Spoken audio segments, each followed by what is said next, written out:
The book world is buzzing with news of AI-generated copywriting and how it could potentially impact this industry. So, can you legally use AI, artificial intelligence, to help write your book, to completely write your book, etc.? We're talking to everybody's favorite IP and entertainment lawyer, Tony, today to find out more. The answer may surprise you just a little bit, and we want to make sure that you are legally protected in this industry, so don't do anything before you watch this video. My name is Tony Iliakostas. I'm an adjunct professor of entertainment law and IP at New York Law School, and I have an Instagram, YouTube, and TikTok account called the IP Professor that is dedicated to all things intellectual property. Tony, the author Facebook groups are hopping right now with worry because now we have been introduced to the world of AI generated copywriting. And authors are a little bit nervous about how this could have implications on our novels. In the future, will we see entire novels being written this way? Are we going to see this as the new face of ghostwriting? Are we going to be able to use this in little pieces of our writing? So let's talk a little bit about the legalities of using AI generated copy in our novels. Yeah, there's a lot to unpack. And I know we've done previous videos about AI. Definitely check them out because we've covered it in every aspect. But this is going to become, I think, one of the most important discussions we're going to have of our time, especially in the realm of copyright law. Yeah. And I know that in our discussions of AI, we've essentially touched on one of the more important points, which is if you use any AI generated software, who owns the copyright to that work? Because it seems very clear, at least from case law, or not really case law, but opinions that have come out of the U.S. Copyright Office, and certainly from what we know from a plain read of the U.S. Copyright Act of 1976, it's very clear that AI software, robots, basically non-living human beings, in any form, or at least even animals or nature, that kind of thing. All those other entities that are not called human beings are incapable of owning copyright. They could create copyrighted works, but the problem is that they can't own it because then once they create it, how can they enforce their rights under copyright law? They lack even the intellectual thought and labor that is required in order to make certain copyrighted works. In fact, the U.S.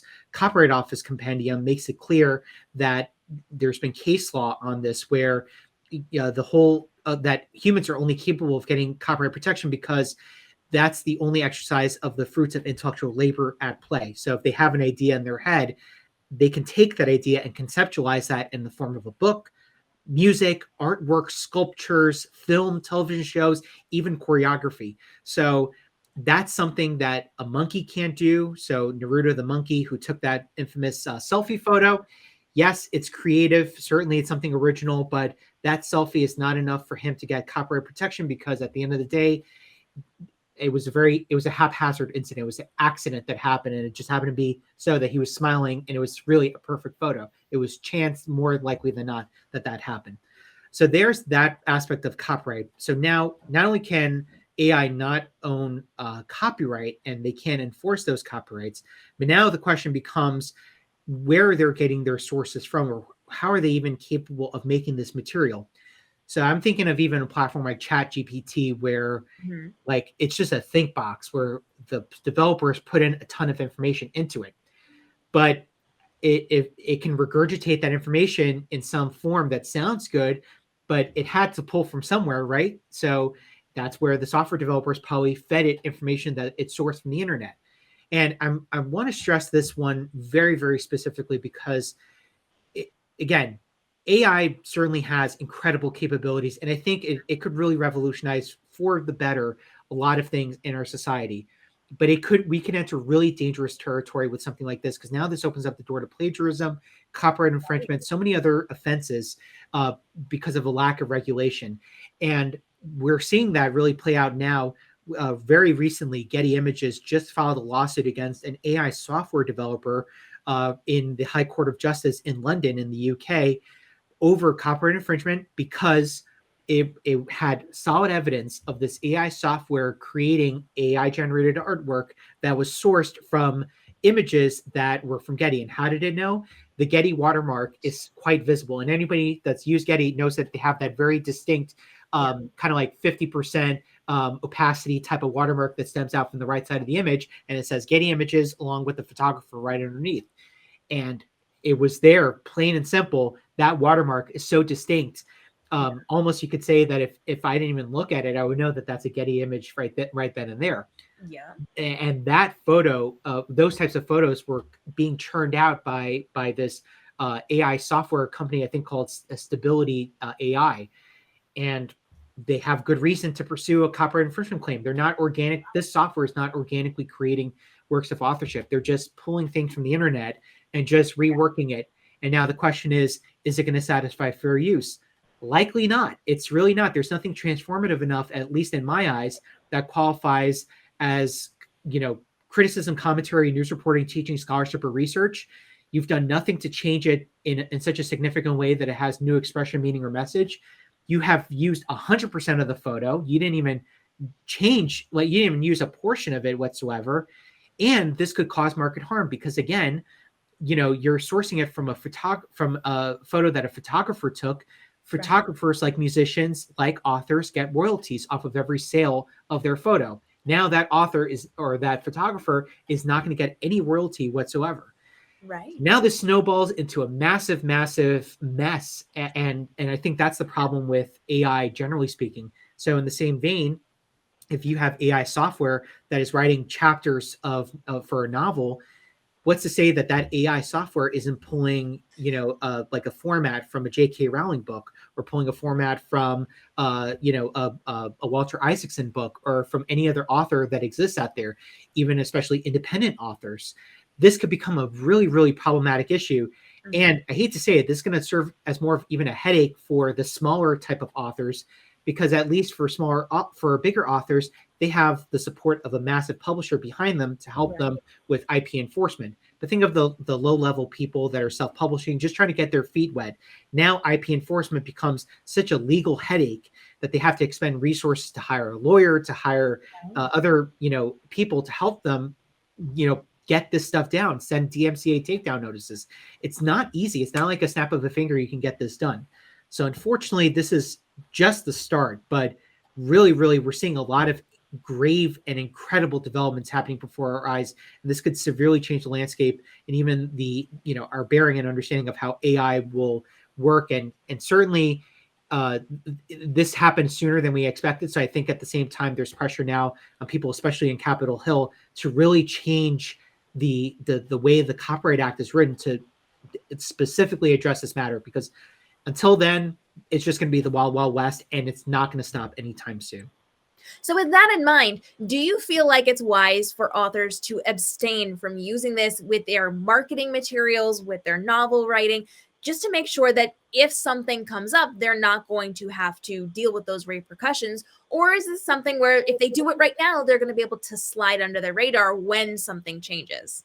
I think it's best to just avoid it, because even if you were to contact the developers, if the terms of service are absent this type of information that you're looking for, like, is this organically created? Where is it getting this information from? So on and so forth. The developer is not going to want to spill out all the details, because maybe it's going to deem the algorithm of the AI as a trade secret and will want to keep that confidential and not share that information to authors or anybody that's using their platform. Mm-hmm. And then in the same vein, I think this litigation with Getty and Stability AI is happening in London. It's going to happen here in the US. I bet your bottom dollar. In fact, I think that there's already been DMCA takedown notices here in the US against several AI companies over right of personality violations of famous celebrities or other entities, notable entities, being used on these AI platforms.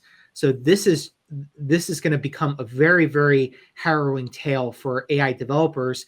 They're going to push back. They're going to say, no, this is not infringement. This is fair use. And here's why, where we're creating authentic, original, copyrighted works. And here's why. And look, there is something to say about the technological capabilities and the advancements themselves of this AI software. I'm not disputing that whatsoever. It's incredible. It's something that I'm truly impressed with. I asked ChatGPT several questions on my own, and I hope to do a video on it soon, about photo licensing, and I was amazed at what it came up with. That said, I can't help but think, where did it get this information from? It had to get it from somewhere. And yes, we all know facts are never protected under copyright law, But if I asked it to generate a photo license agreement, how's it generating that format? Did it pull it from even one of these fugazi, legal doc websites that aren't even reputable, like LegalZoom, or are they getting it from an actual attorney that has a template shop that is making hard-earned money in selling their contract templates, and it's just literally grabbing it and throwing it up there on that platform?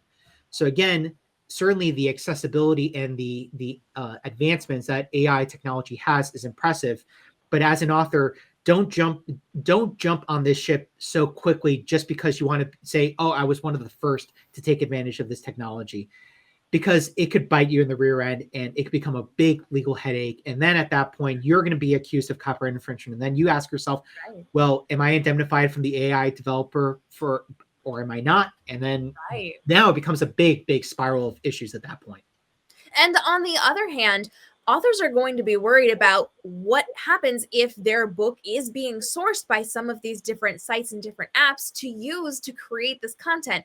So while we know that there are a lot of court cases going on and that will be going on that we don't necessarily have a definitive answer for, can you ease our minds just a little bit and tell us what we could potentially expect, what we can potentially do to protect ourselves, what we should be considering for the future should we discover our books are in fact being sourced by these apps?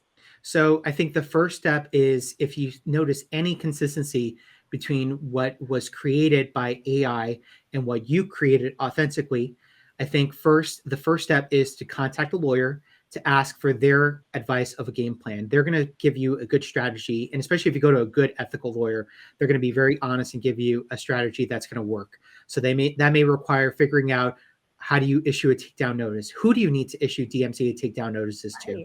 Is it going to, if they posted it on Amazon, is that a situation where you're going to go to Amazon and have Amazon issue a DMCA takedown? Also, making sure that you've done your due diligence, a la having a copyright registration in place for your work, and making sure that the registration is fully registered before you pursue an action. There was a Supreme Court decision that came down in 2019 that ruled that your copyright, if you're going to pursue a copyright infringement claim, before you even pursue the claim, you have to make sure that the work in question that is being infringed on is fully registered in the Copyright Office before you even commence your action. Also, making sure that when you discovered this infringement, that it's happening within a 3-year window upon discovery. The statute of limitations for copyright infringement cases is either 3 years from the date of publication or 3 years upon discovery of that infringement. So it's either or. And then, kind of the rest is history. It's writing your the usual stuff, right? Cease and desist letters, finding out, getting all the receipts, getting as much information as you can. If the person is not compliant with the cease and desist, then filing a lawsuit. Are you going to file that through the Copyright Claims Board, or are you going to file that through federal court? It's a matter of damages. All that's going to all culminate from a conversation, a thoughtful conversation at that, with a copyright lawyer that can help you assess these types of matters. So hopefully this doesn't happen to you. God forbid it ever happen to anybody. But if it's happened to Getty, it's going to happen. If we're going to see it in some form of a reiteration with somebody else. It could be some type of video infringement for AI generated video, that movie studio X is suing this AI software developer for copyright infringement in that form. It could be author X suing AI developer for copyright infringement of their work. It could even be something else of some other nature that we haven't even thought of just yet. So it's like I said, it's right now, it's truly the Wild Wild West. Yes, it's impressive. These are incredible advancements. We weren't having this conversation 6 months ago, and all of a sudden now we're having this conversation. This is no different than the buzz that happened with NFTs. And as is the case with these type of things, it becomes a big bubble that grows. And now it's just a matter of whether or not that bubble is going to burst.